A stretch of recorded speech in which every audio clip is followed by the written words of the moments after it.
al noroeste de la provincia de Badajoz, en las tierras de la llamada Siberia, y como presidiendo toda la comarca, se encuentra un castillo, y a sus pies un pueblo con su mismo nombre.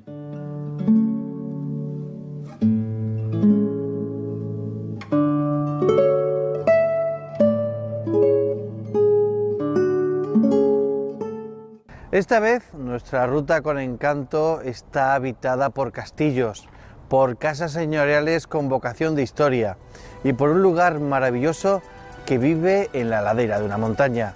Vamos a conocer la Puebla de Alcocer.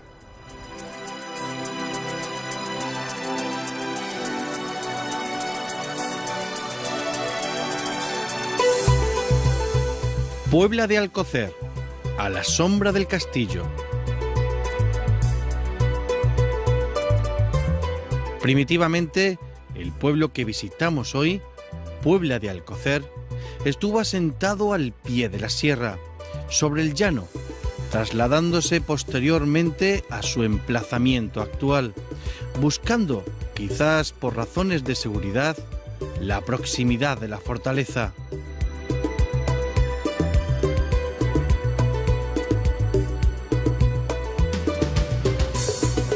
El ámbito donde se localizaba anteriormente el núcleo aún resulta conocido por su antiguo nombre tradicional, el de Aldea Vieja. Parece ser de una época remota y se cuenta que los pilares que actualmente existen tuvieron su origen en unos baños romanos.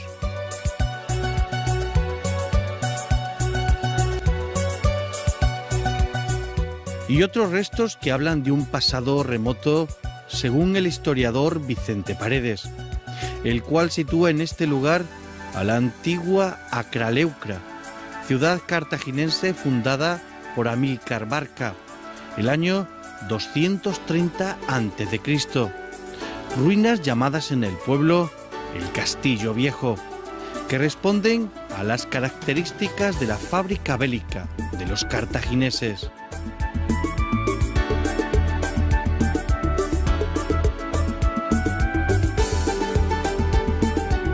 Ya en época medieval, en el año 1288, el Concejo de Toledo otorgó la primera carta de población de Puebla. A partir de esa fecha es cuando se llamará Puebla de Alcocer. El 22 de abril de 1441, Juan II declara a la Puebla de Alcocer villa en sí, dotada con jurisdicción propia, apartada de la de Toledo, y en ese mismo mes concedió la Puebla de Alcocer al maestre de Alcántara, Gutiérrez de Sotomayor, facultándole para que pudiera legarla a sus sucesores y poder formar con ella un mayorazgo.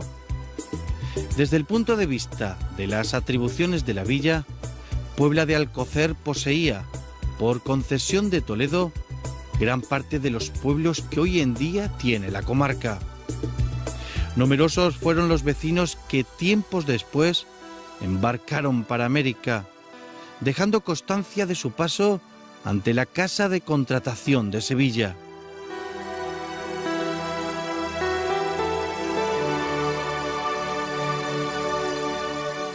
Como constancia queda en este museo etnográfico, situado en el viejo convento de San Francisco, de las labores y útiles más comunes en la vida diaria de los vecinos, en una época ya más reciente. Aperos de labranza, utensilios de cocina o incluso armas camufladas. Y una curiosidad: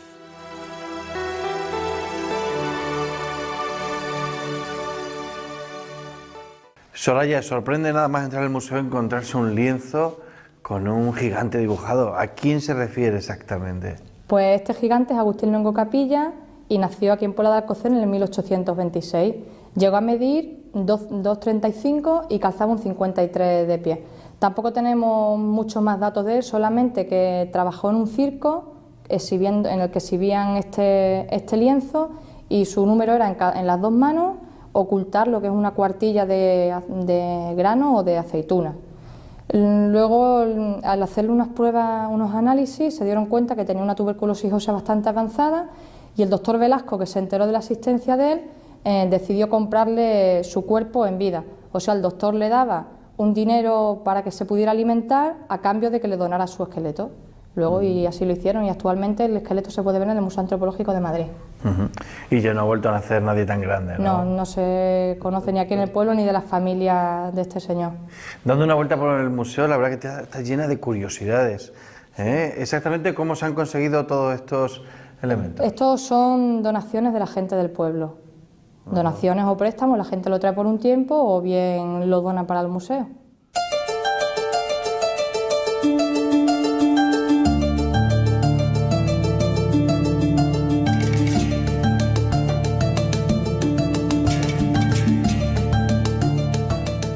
Saliendo del museo, podemos contemplar todo el edificio conventual. Comenzó su construcción en el año 1543, por encargo de doña Felipa de Sotomayor, tía de Fray Juan de la Puebla, en honor a su sobrino. Es de estilo herreriano. Fue lugar de noviciado de la Orden Franciscana de la provincia de Santa María de los Ángeles, hasta su traslado a Guadalupe. El templo tiene una sola nave con cúpula y una capilla a cada lado. Tiene en la actualidad uso litúrgico. Con la desamortización de Mendizábal pasaron a manos privadas la mayor parte de las dependencias del convento, aprovechándose para construir viviendas particulares. Donde antiguamente estaban las celdas de los frailes, se instaló el albergue municipal. Las casas solariegas abundan por aquí, encontrándolas a cada paso que damos. Así, junto a la fuente de Oñamira y su llamativa reja de 1903, encontramos la Casa de los Solo de Zaldívar, con una gran fachada de 3 pisos en 2 frentes. Tiene numerosas ventanas enrejadas, dispuestas simétricamente.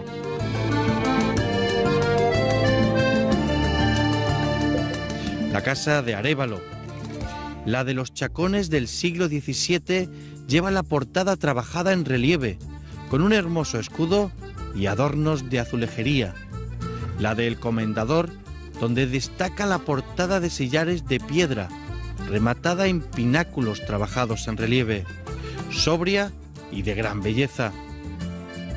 Y otra de triste recuerdo, la de la Santa Inquisición, del siglo XVI. Fachada hecha con sillares de piedra labrada.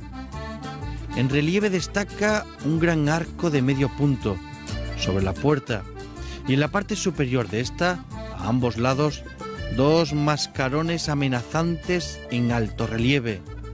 Tiene una graciosa gárgola arriba.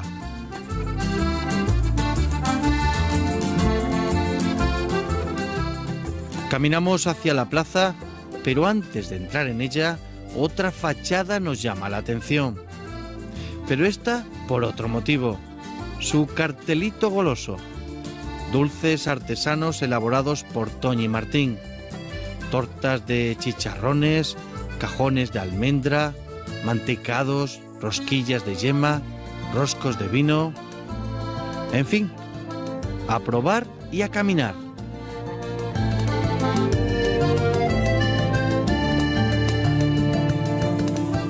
Y eso hacemos ahora. Nos encaminamos hacia la Plaza Mayor. Pero ya sea el dulce que hemos tomado o la hora que es, decidimos conocer otro producto local.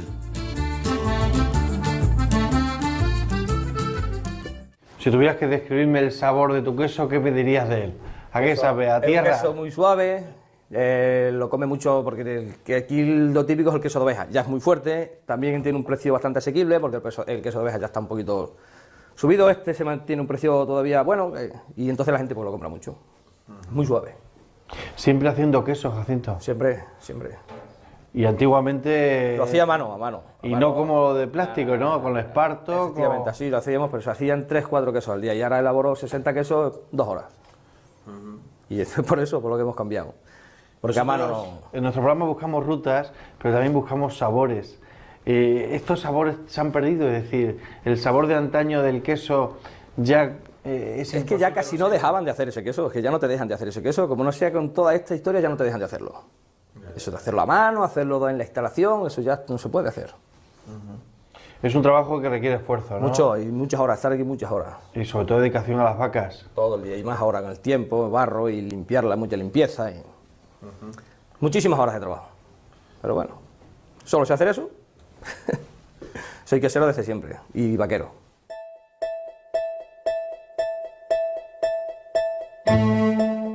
Y ahora ya sí, entramos en la plaza, dejando a un lado el Palacio de los Duques de Osuna. Destaca su fachada la Plaza de España, por su portada de piedra, la cual esconde una cara en relieve.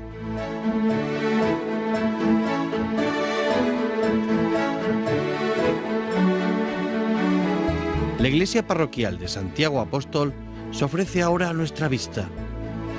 De estilo románico mudéjar, levantada en los siglos XI al XII, fue en sus principios mezquita árabe.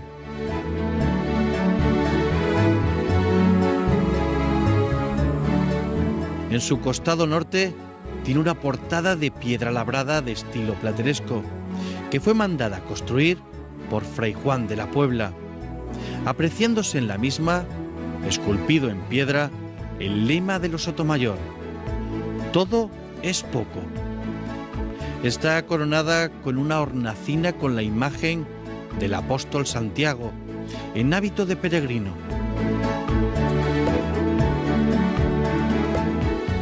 Nada más entrar podemos apreciar la losa sepulcral de Fray Fernando de Moraga, conocido como el segundo Marco Polo de la historia.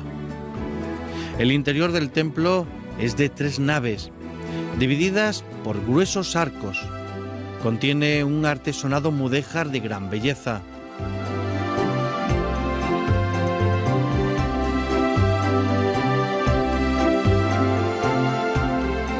Recientemente, el presbiterio ha sido decorado con un fresco de estilo iconoclasta, realizado por el pintor ruso Boris Lugosovskoy.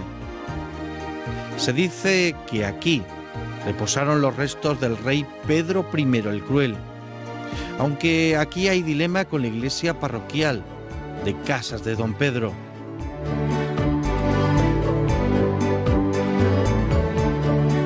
Salimos del templo para callejear buscando la salida del pueblo, que nos lleve hacia arriba, hacia el gran monumento. Pasamos junto a la Fuente del Camino, que homenajea a la mujer de la Puebla, la ermita de San Antón y junto a ella el abandonado convento de la Visitación, construido a comienzos del siglo XVI para albergar a la Orden de la Inmaculada Concepción. Fue desmantelado durante la Guerra Civil, trasladándose las monjas entonces al convento de Cabeza del Buey.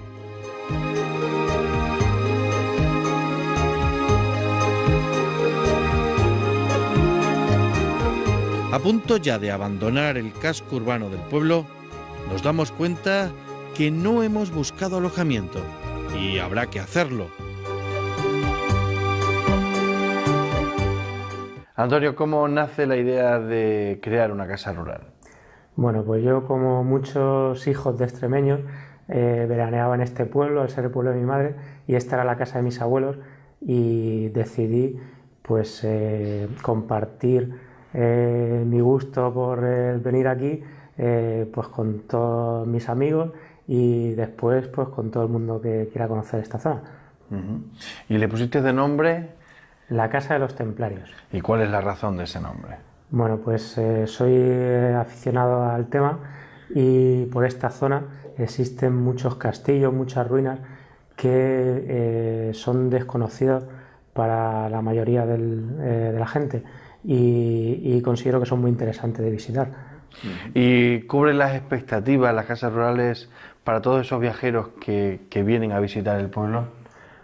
Yo creo que sí, porque viene mucha gente buscando caza, hay otra gente que viene buscando pesca, o personas que buscan simplemente desconectar de la gran ciudad, y de todo eso pues tenemos en esta zona. Luego cuando llega el verano hay zonas de baños, hay mucha naturaleza y en definitiva yo creo que es un sitio por descubrir, pero que todo el mundo que ha venido aquí se va contento a su casa.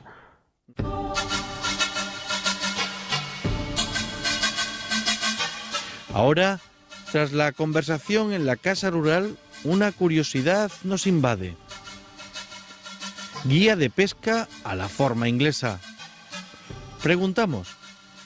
Y hacia los embalses nos mandan. Bajamos hacia la zona de recreo llamada La Charca. Y como si fuera un breve aperitivo, enfilamos hacia otra, bastante más grande, el embalse de Orellana. Y allí encontramos nuestro objetivo.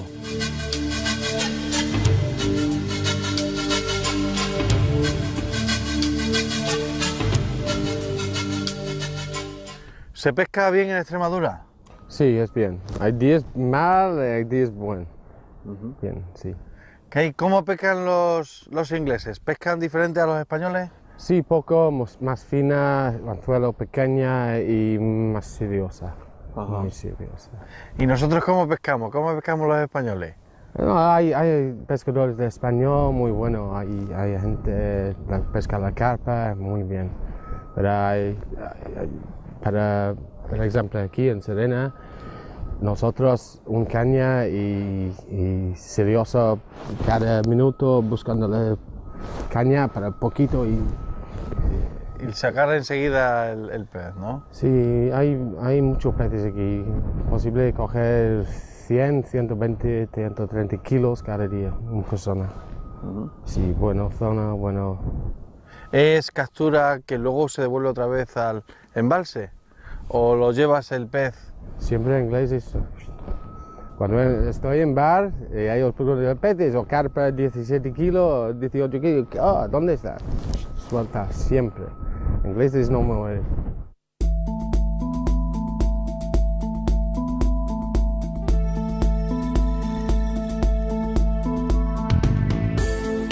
Dejamos a nuestro amigo ocupado ahora en montar sus cañas para aprovechar el día.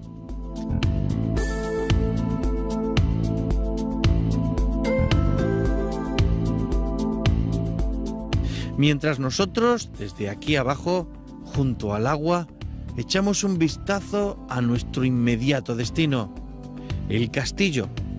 Pero antes de subir, habrá que documentarse un poco. Pues los orígenes del castillo se data más o menos a finales del siglo XI, primeros del XII, y parece ser que hubo una construcción anterior. Está construido en mampostería y ladrillo por alarifes mudéjares que procedían de Zafra, según se cuenta. Tiene 80 metros de largo por unos 50 de ancho y los muros tienen más de 2 metros de ancho también.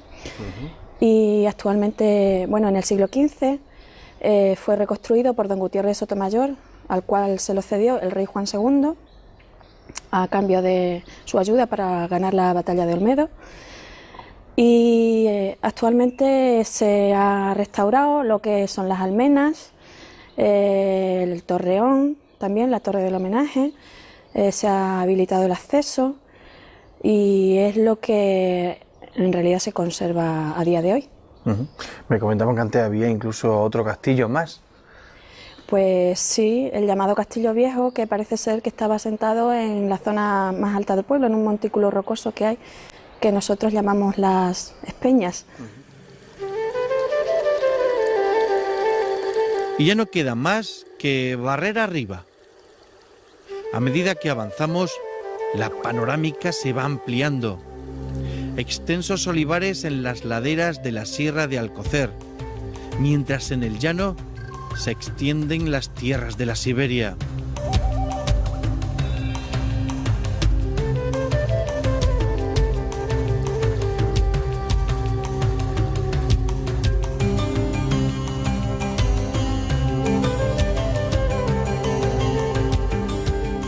Al llegar arriba, es la Serena quien se nos muestra al otro lado, con estos mares de interior. Pero también se nos muestra otra cosa, muy oportuna tras la subida realizada y más aún para la que queda.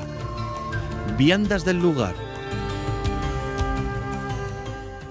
Pues elaboradas van con margarina, cebolla, leche, harina, el queso, sal, pimienta y un poco de nuez moscada. Todo esto pues sofriendo primero la cebolla, metiéndole luego con la cebolla ya con la margarina en la harina, la leche hervida, con la nuez moscada, el queso ya cuando ya está la leche casi a punto de hervir, como se funde muy bien este queso, pues cortadito a cuadritos se le mete a la leche y ya se termina de fundir. Entonces ya hacemos como fuera otra croqueta, en vez de pollo, de jamón y pollo, pues de queso de la Serena. Un plato realmente excepcional. Hemos hecho una perdiz, pues bueno, aquí así un poco a la manera nuestra de aquí de la... ¿Cómo la hacéis exactamente? Esto va casi como escabechara, digamos, y eso es pues con cebolla, mucha cebolla, una cabeza de ajo partida a la mitad, laurel, pimienta negra, con su aceite guapo de aquí, claro, todo bien rehogado, y luego vino blanco, un cardo, la perdiz, claro, metida al horno para que quede tierna, bien rehogada primero, y bueno, y luego ahora, pues por ejemplo, pues seta, pues no estamos en la temporada, pero me gusta, por ejemplo, digo, bueno, pues una seta, una zanahoria, así, y la seta, pues bueno, pues son champiñones naturales que los conseguimos siempre, y gírgola de esta seta de cardo que por aquí se suele decir más. ¿Y de postre qué nos has preparado? Pues de postre hemos preparado así un helado de turrón, y almendras y tal, que lo mismo, como por aquí también somos tierra de turroneros, ¿no? Bueno, así semifrío, y es un postre pues mío, por ejemplo. O sea que...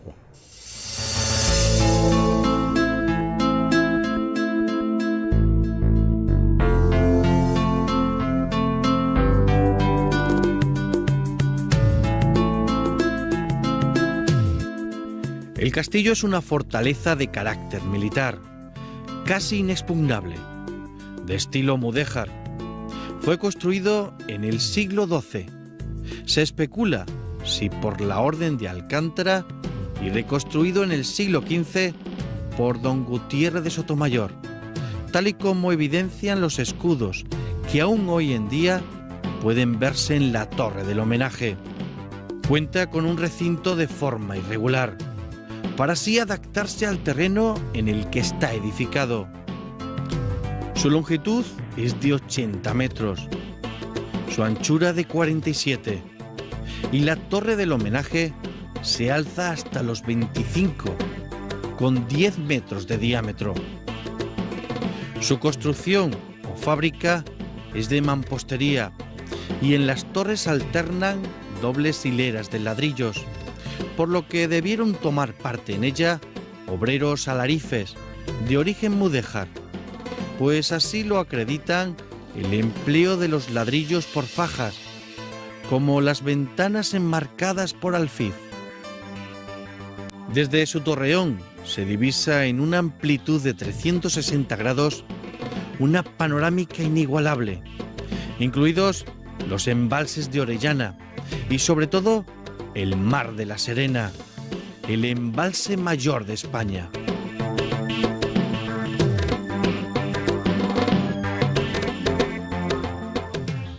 Hemos subido a esta enorme mole granítica que es el castillo para poder ver desde aquí dos comarcas, la Siberia y la Serena, salpicada de páramos, de modestas sierras y de grandes embalses. Un lugar realmente espectacular.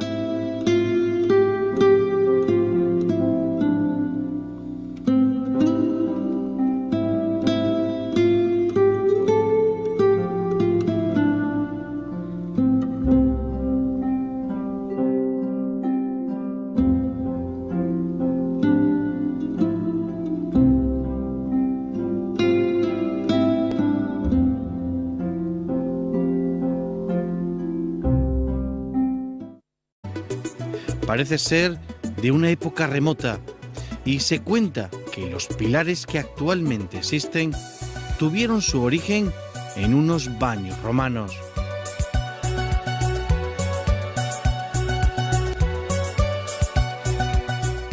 y otros restos que hablan de un pasado remoto, según el historiador Vicente Paredes, el cual sitúa en este lugar a la antigua Acraleucra, ciudad cartaginense fundada por Amílcar Barca, el año 230 a.C., ruinas llamadas en el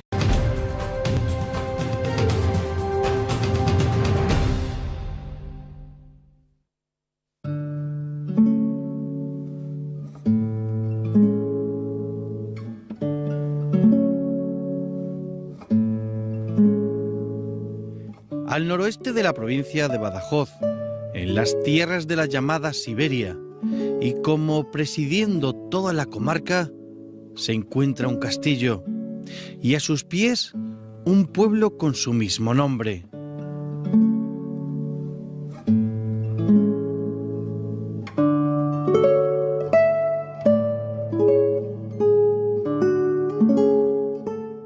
Esta vez nuestra ruta con encanto está habitada por castillos, por casas señoriales con vocación de historia y por un lugar maravilloso que vive en la ladera de una montaña.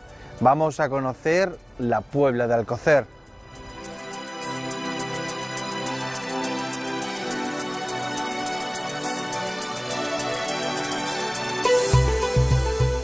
Puebla de Alcocer, a la sombra del castillo. Primitivamente, el pueblo que visitamos hoy, Puebla de Alcocer, estuvo asentado al pie de la sierra, sobre el llano, trasladándose posteriormente a su emplazamiento actual, buscando, quizás por razones de seguridad, la proximidad de la fortaleza.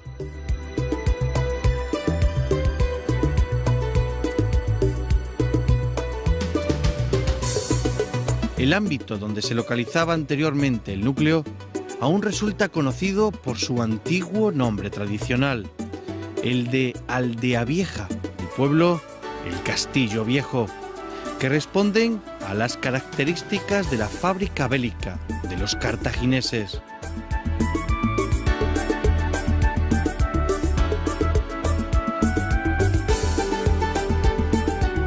Ya en época medieval, en el año 1288, el Concejo de Toledo otorgó la primera carta de población de Puebla. A partir de esa fecha es cuando se llamará Puebla de Alcocer. El 22 de abril de 1441, Juan II